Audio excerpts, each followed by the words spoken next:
So, finally, there are a few solutions. During this weekend, probably, I'll try my last attempt. So, the outer is the inner part of a ball bearing. As you can see, it's quite to be removed, quite to be inserted back. So, to me, it looks like being a good solution. The fact is that I can cast directly on the spline, so it will adhere perfectly. And when I remove, once the rubber has cured, I saw that it's very close to the throats. Everything is very well made. I mean, casting for sure is the right way. How to obtain it, I don't know. I don't know. Viton, I've read some information over the internet, needs like a vulcanization, pressure, uh, I would say um, quite expensive parts to be manufactured as casting parts. So you need good molds, and this will increase the cost. Mm, nothing I can do in a house, in home, with low budget parts. If you may have knowledge of any double component rubber or maybe double component silicone that may be used, give me a shout. Uh, fully honest, I have a sealant used for splines on transmission shaft, cars, transmission shaft, propellers, transmission shafts, that I used to fix and to glue inside. It's a very cheap sealant.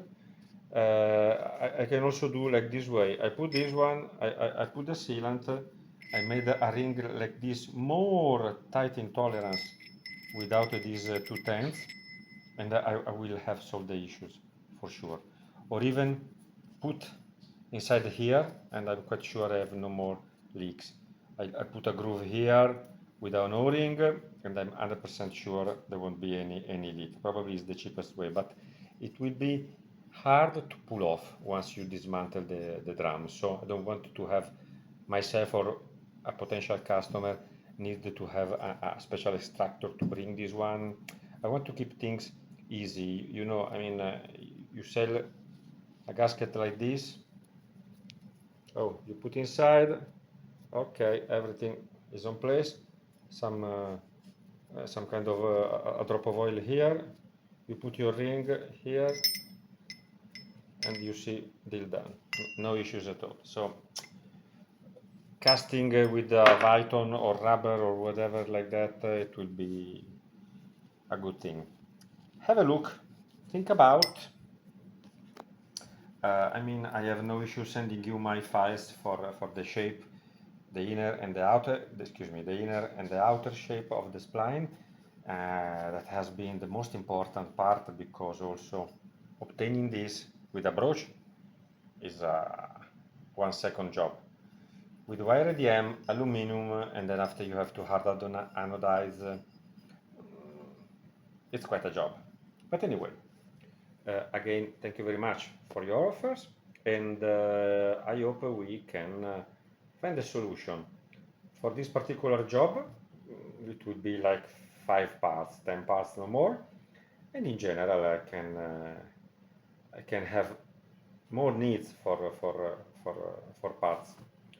Share the voice about big component rubbers, because I'm sure there are uh, uh, there are rubbers, bicomponent rubbers, maybe also silicone based, that can withstand the high temperature. For instance, this rubber is a bicomponent rubber used to make lead shoulders. You know, the centrifugated lead soldiers that now must be painted. When we were child, and we use lead, and this is a rubber that can withstand cast for low temperature metals up to 350 degrees, probably something like that. I don't know if how it will handle oil, but I mean the oil is really, it's a really small amount. Thank you very much, and again, have a good 2025.